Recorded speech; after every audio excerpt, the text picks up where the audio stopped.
ಪಂಚರಾಜ್ಯ ಚುನಾವಣೆ ಬಂದಾಯಿತು, ಮಳೆ ಬಿದ್ದಾಯಿತು, ಮಳೆ ನಿಂತಾಯಿತು.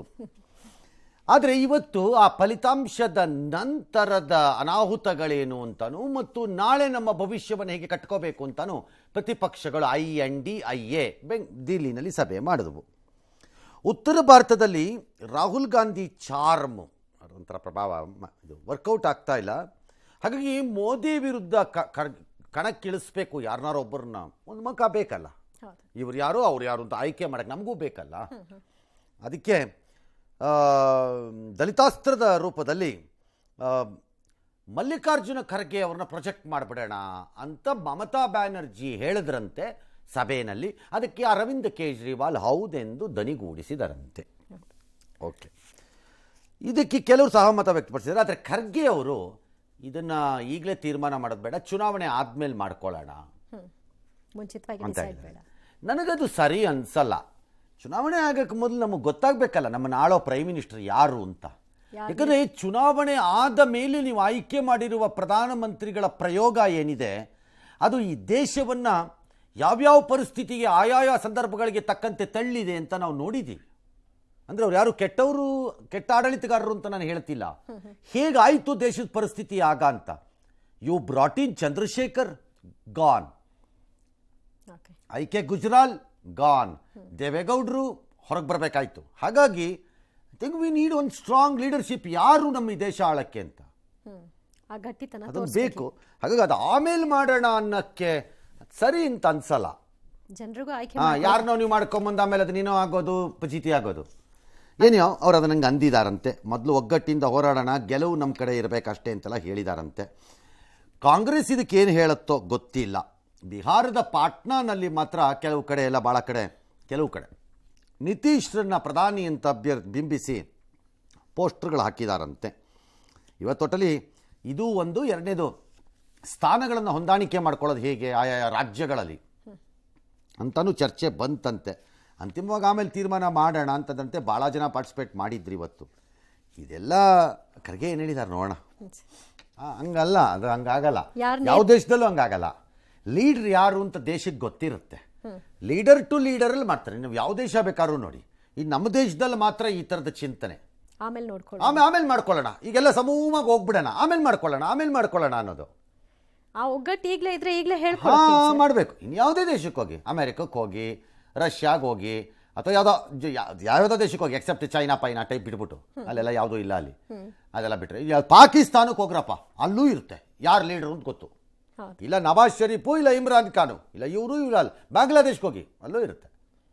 ನಮ್ಮ ದೇಶದಲ್ಲೇ ಇದನ್ನ ಮಾಡಲ್ಲ. ಅದೆಲ್ಲ ಆಮೇಲೆ ಮಾಡ್ತೀವಿ. ಆಮೇಲೆ ಮಾಡೋಕ್ಕೆ ಲೀಡ್ರ್ ಯಾರು ಹೇಳಿ? ಅದ್ರ ಜನರ ಆಯ್ಕೆ ಅನ್ನಿಸ್ಕೊಳ್ಳಲ್ಲ, ಆಗಲ್ಲ. ಅದೇ ಆ ಫೇಸು ನೋಡ್ಬೇಕು ನಾವು. ಅದೂ ಒಂದು ಆಯ್ಕೆ ನಮಗೆ, ಹಂಗಿರಬೇಕದು. ಎರಡನೇದು, ಈ ಸಲಹೆ ಏನಿದೆ, ದಲಿತ ಇನ್ನೊಂದು ಅಂತ ಬೇರೆ ವಿಚಾರ.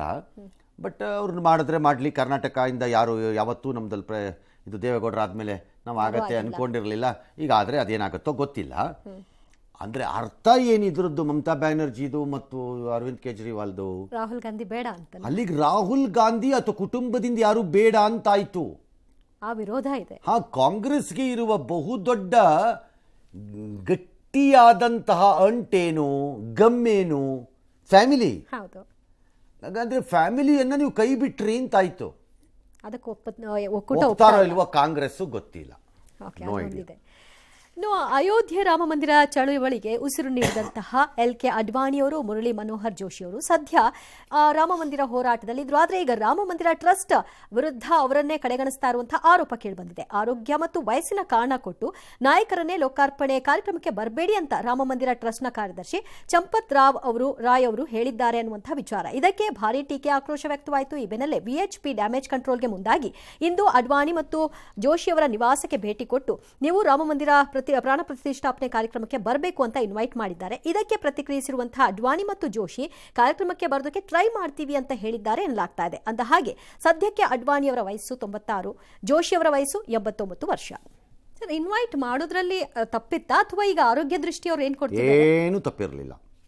ಯಾರದ್ದೋ ಕಂತ್ರಿ ಬುದ್ಧಿ ಅಷ್ಟೇ, ಅದು ಕಚಡ ಬುದ್ಧಿ. ಎಲ್ಲ ಮುಗಿದ ಮೇಲೆ, ಹೊಳೆ ದಾಟದ ಮೇಲೆ ನೀನು ಯಾಕೆ ನಮಗೆ ಬೇಕು ಅಂತ ಹೇಳೋದನ್ಗೆ ಅಷ್ಟೇ. ಇದು ಇನ್ನೇನಿಲ್ಲ. ಇದು ಅವ್ರಿಗೆ 90, 96, 106. ನಿಮ್ಮ ತಾತನ ಮನೆಗೆ ಗಂಟೆನ ಹೋಗಬೇಕು ತೊಗೊಂಡೋಗಿ ಇನ್ವಿಟೇಷನ್ ಕೊಡೋಕ್ಕೆ. ಮದುವೆ ಮನೆಗೆ 1000 ಇನ್ವಿಟೇಷನ್ ಕೊಟ್ಟು ಬರ್ತೀರಿ, ಇನ್ನು ಕರೆದವ್ರೆಲ್ಲ ಬಂದ್ಬಿಡ್ತಾರಾ? ಇಲ್ವಲ್ಲ. ಅದು ಅವ್ರ ಆಯ್ಕೆ. ಅವ್ರು ನಿಮಗೆ ಭಾರ ಆಗ್ತಾ ಇದ್ರೇನಲ್ಲಿ ಏನಿಲ್ವಲ್ಲ. ಅಥವಾ ಅವ್ರನ್ನ ಕರ್ಕೊಂಬಂದು ಡಯಾಸಲ್ಲಿ ಫ್ರಂಟಲ್ಲಿ ಪಶ್ಚರ್ ಕೂರಿಸ್ಬೇಕು ಅಂತ ಅವನಾರು ಹೇಳಿದ್ನಾ ಇಲ್ಲಿ? ಇಲ್ಲ. ಕರಿಯಕ್ಕೇನು ರೋಗ? ನನಗೆ ಅರ್ಥ ಆಗಲಿಲ್ಲ ಇದರಲ್ಲಿ, ಇಡೀ ಕಾನ್ಸೆಪ್ಟಲ್ಲಿ. ಆರೋಗ್ಯದ ಕಾಳಜಿ, ಟ್ರಾವೆಲ್ ಮಾಡೋಕ್ಕಾಗಲ್ಲ. ನೀವು ಯಾರ್ರೀ ಅವ್ರು ತೀರ್ಮಾನ ಮಾಡ್ಕತ್ತಾರೆ? ನೀವು ಯಾರ್ರೀ ಹೇಳಕ್ಕದನ್ನ? ನಿಮಗೆ ವಯಸ್ಸಾಗಿಲ್ವಾ VHP ನಲ್ಲಿ ಇರೋರಿಗೆಲ್ಲ? ಹಂಗಾರೆ ನೀವೆಲ್ಲ ಯಾಕೆ ಓಡಾಡ್ಕೊಂಡಿದ್ದೀರಿ ಅಲ್ಲಿ? ನಾಳೆ 90 ನಿಮಗೆ ವಯಸ್ಸಾಗಿಲ್ವಾ? It's very sad.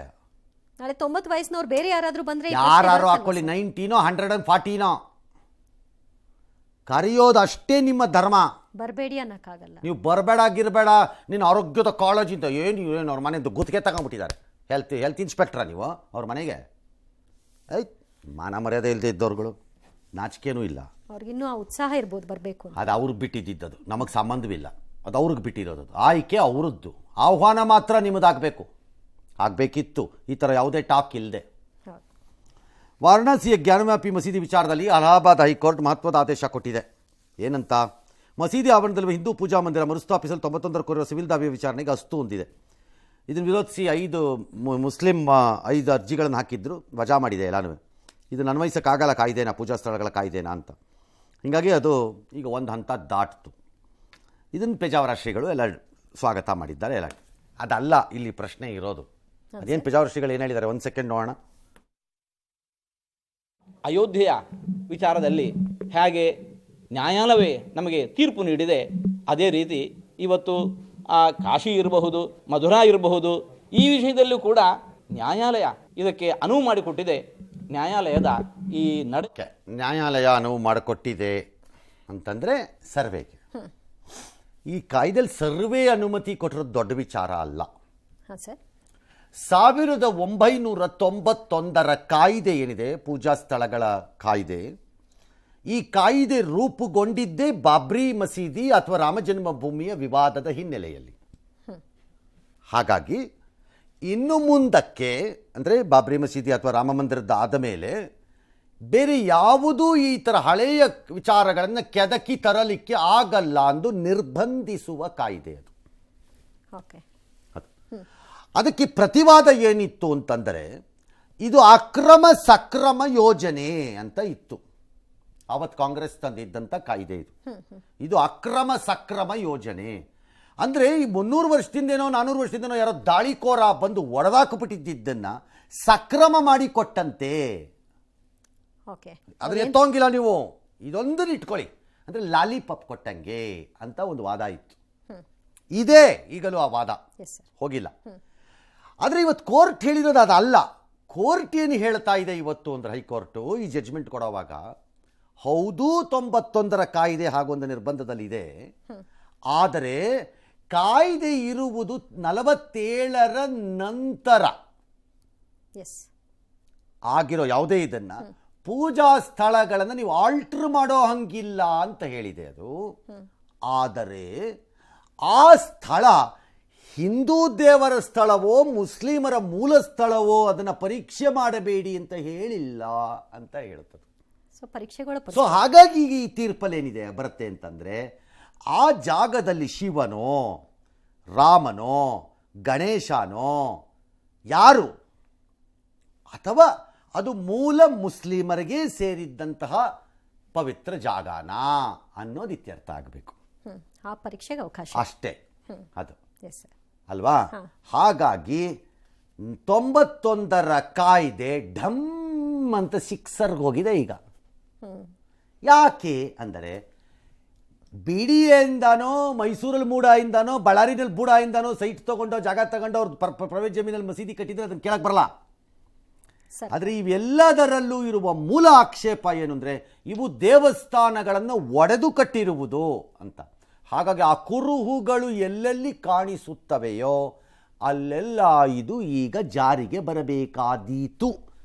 ಸುಪ್ರೀಂ ಕೋರ್ಟ್ಗೆ ಹೋದ ಮೇಲೆ ಮುಸ್ಲಿಂ ಅರ್ಜಿದಾರರು ಅವ್ರಿಗೆ ಹೋಗ್ತಾರೆ ಸುಪ್ರೀಂ ಕೋರ್ಟ್ಗೆ, ಅಲ್ಲಿ ಬರುವ ಫೈನಲ್ ತೀರ್ಪಿನ ಆಧಾರದ ಮೇಲೆ.